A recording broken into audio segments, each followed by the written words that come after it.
Keys. I'm in the foreign vibing, slide, feeling like Fabio Big Drip. It's murder, and like Bobby Doe. Let's chat with Fatality MMA.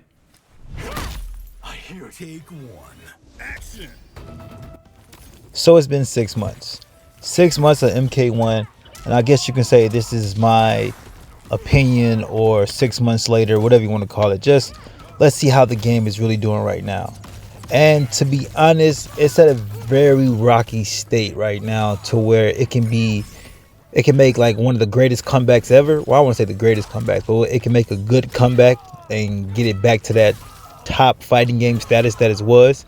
Because judging by the crowd reaction and the public, it seems Mortal Kombat done dropped down to, like, I don't know, top 6, top 10 instead of top 2, top 3.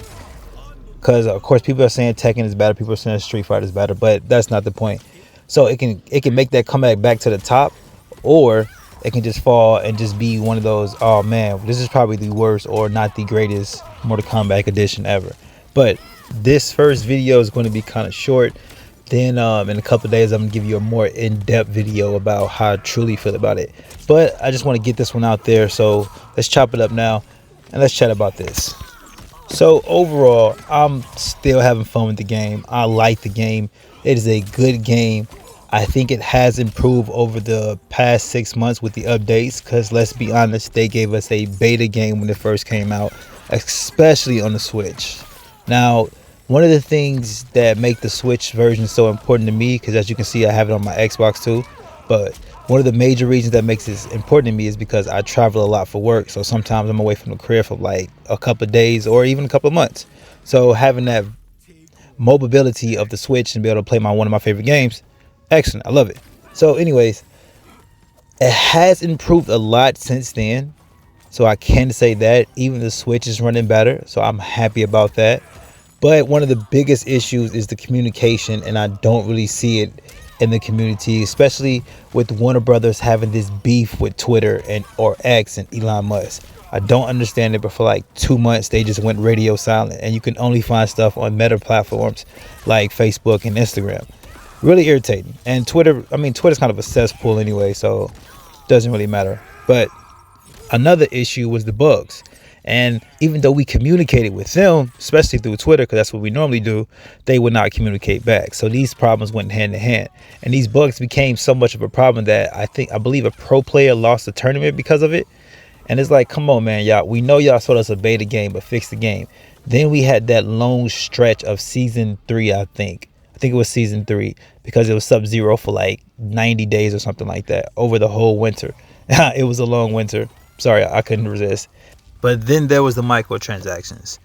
Now this shit just makes me upset, because it makes it a live service game. I mean, at the same time, I get the idea. Keep selling costumes, keep people interested. MK1, I think it did it better, but whatever. I'm not going to go too far into this right now.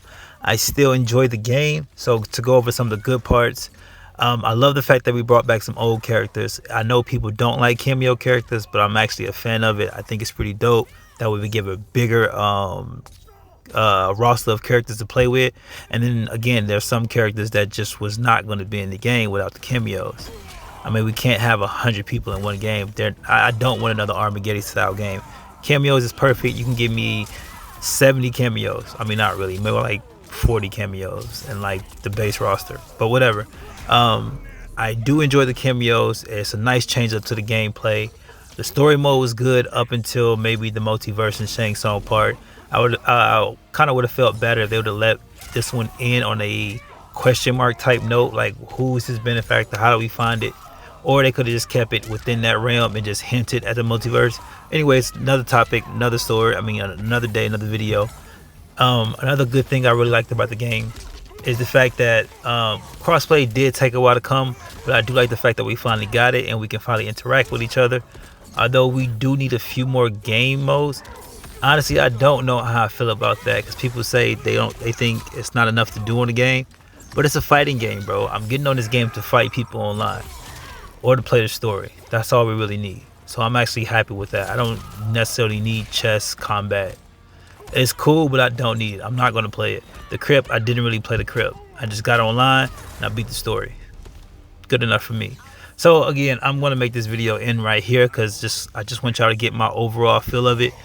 MK1 is not where I want it to be 6 months later, but it's still a good game. I enjoy it. I'm going to continue to play it, continue to make content for it.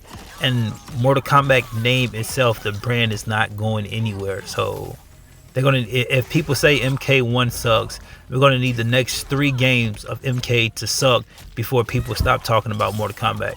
And I don't see that happening.